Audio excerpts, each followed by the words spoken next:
এই প্রতিবন্ধী আঙ্কেলের মা মারা যাওয়ার পরে অনেকেই আমাকে বলছিল যে তিনি বেশি দিন বাঁচবে না, কারণ তার মা মারা যাওয়ার পরে তিনিও মারা যাবে। আসলে কথাটা কতটুকু সত্য আমি জানি না, কিন্তু তার মা মারা যাওয়ার পরে তিনি খুবই অসুস্থ হচ্ছে, ঘন ঘন অসুস্থ হচ্ছে। এই যে তার জ্বর, তার মা বেঁচে থাকা অবস্থায় আমি তার জ্বর দেখিই নাই, কখনোই জ্বর হয়নি। তার মা মারা গেছে গত 12 তারিখে। এরপর থেকে তিনি মাঝে মাঝে অসুস্থ হচ্ছে, জ্বর আসতেছে আর প্রতিনিয়ত বাথরুম করতেছে। আজকে সকালবেলা তিনি খুবই অসুস্থ ছিল, মানে টেম্পারেচার 104-105 ডিগ্রি হবে এরকম ছিল। তো আমরা ডাক্তার নিয়ে এসে তার চিকিৎসা করালাম, তাকে ওষুধ খাওয়াই দিলাম।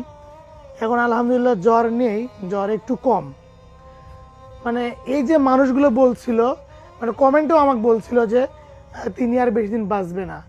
আর আমার এলাকার লোকজনও কিছু বলছিল যে তার মা মারা গেছে, তিনি আর বেশি দিন বাঁচবে না। তো এই কথাটা কতটুকু বাস্তব আমি জানি না। তিনি এই জ্বর হওয়ার পরে কিছু খেতে পারতেছে না। তো আমরা কমলা নিয়ে আসলাম তার খাওয়ার জন্য। তো আমি কমলাগুলো তাকে খাওয়াই দিচ্ছি, দেখুন তিনি কমলা খাচ্ছে। আর ঔষধ খাওয়াই দেবো একটু পরে। তো আপনি একটু দোয়া করবেন এই প্রতিবন্ধী আঙ্কেলটা যেন সুস্থ হয়ে যায়। কারণ আগে দেখুন তার মা যখন বেঁচে ছিল তার চেহারা অনেক সুন্দর ছিল, মানে তরু তাজা মনে হচ্ছিল। তার মা মারা যাওয়ার পর থেকে কিন্তু আমরা তার মা যেভাবে সেবা করতো, আমরা ঠিক একইভাবে সেবা করার চেষ্টা করতেছি। মানে প্রতিনিয়ত ভালো খাবার দিচ্ছি, চিকিৎসা করাচ্ছি, বিভিন্ন ফল খাওয়াচ্ছি। এরপরেও দেখুন তার শারীরিক যে মানে অসুস্থতা, এটা তিনি লেগেই আছে। উনি মনে হয় ঘুমাবে। আচ্ছা ঘুমায় দাও।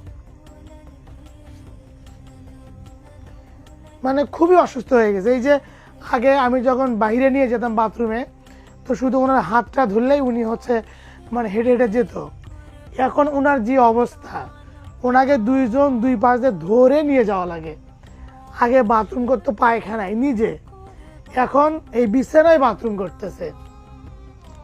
তো আল্লাহ পাক ভালো জানে তার আগামীতে কি হবে না হবে। তো ইনশাল্লাহ আপনারা দোয়া করবেন তিনি যেন সুস্থ হয়ে যায়। আমরা ইনশাল্লাহ চেষ্টা করব তাকে ভালো রাখার জন্য, বাকিটা আল্লাহর ইচ্ছা। কিন্তু এই যে অনেকে আমাকে কমেন্টে বলছিল যে তিনি বেশি দিন বাঁচবে না, তার মা মারা গেছে, এইটা কেন জানি আমার কাছে মনে হচ্ছে যে এইটা সত্য হবে বা এইটা বাস্তবতা হয়তো হতে পারে। কারণ তার অসুস্থতা আমি আগে